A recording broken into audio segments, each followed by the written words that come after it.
24 এপ্রিলের পর থেকে সুন্নি জামাত ঐক্যবদ্ধ হয়েছে।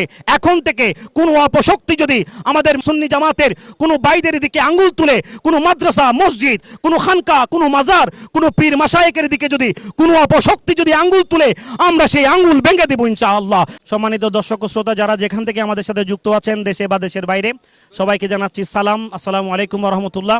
আমাদের একজন সুন্নি ভাই, বিশিষ্ট আলেম দ্বীন হযরত মাওলানা রইসউদ্দিন রহমতুল্লাহি আলাইকে অত্যন্ত নির্মমভাবে ষড়যন্ত্র করে, চক্রান্ত করে আমার ভাইকে শহীদ করা হয়েছে। আপনারা দেখেছেন, এখনো পর্যন্ত বাংলাদেশ পুলিশ এই ব্যাপারে কোনো সমাধান আমাদেরকে দিতে পারেনি, প্রশাসন কোনো সমাধান আমাদেরকে দিতে পারেনি।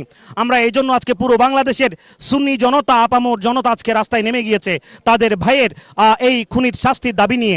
আজকে আমরা দাঁড়িয়েছি, আজকে ফটিকছড়ি জামিউল উলুম সিনিয়র মাদ্রাসা থেকে আমরা এখান থেকে বিক্ষোভ সমাবেশ করে আমরা পুরো ফটিকছড়ি বিবিরহাট আমরা প্রদক্ষিণ করেছি।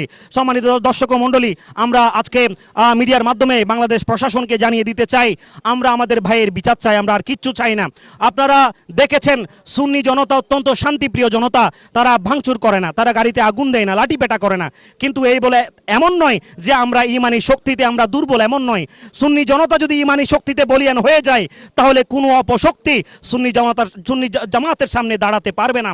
আমরা সুন্নি জামাত আজকে ঐক্যবদ্ধ, আমরা একতার সাথে ঐক্যতা পোষণ করেছি। 24 এপ্রিলের পর থেকে সুন্নি জামাত ঐক্যবদ্ধ হয়েছে। এখন থেকে কোনো অপশক্তি যদি আমাদের সুন্নি জামাতের কোনো বাইদের দিকে আঙ্গুল তুলে, কোনো মাদ্রাসা, মসজিদ, কোনো খানকা, কোনো মাজার, কোনো পীর মাশায়েখের দিকে যদি কোনো অপশক্তি যদি আঙ্গুল তুলে, আমরা সেই আঙ্গুল ভেঙে দেব ইনশাআল্লাহ। আমরা সুন্নি জামাত, আমরা শান্তিপ্রিয় জনতা বলে এমন নয় যে আমরা দুর্বল। আমরা দেখিয়ে দিব কোনো অপশক্তিকে আজ থেকে কোনো সুন্নি জামাতের ভাইদের দিকে, কোনো মাদ্রাসার দিকে, কোনো মাজারের দিকে, কোনো আলেম উলামার দিকে হাত আজকে থেকে তুলতে পারবে না। তাদের সেই হাতকে আমরা ভেঙে দিব। কথা বলেন ঠিক কিনা? প্রিয় উপস্থিতি, আমরা আবারও উদাত্ত আহ্বান জানাচ্ছি বাংলাদেশ প্রশাসনের কাছে, আপনারা দ্রুত বিচার করুন, দ্রুত খুনিদেরকে বিচারের আওতায় আনুন।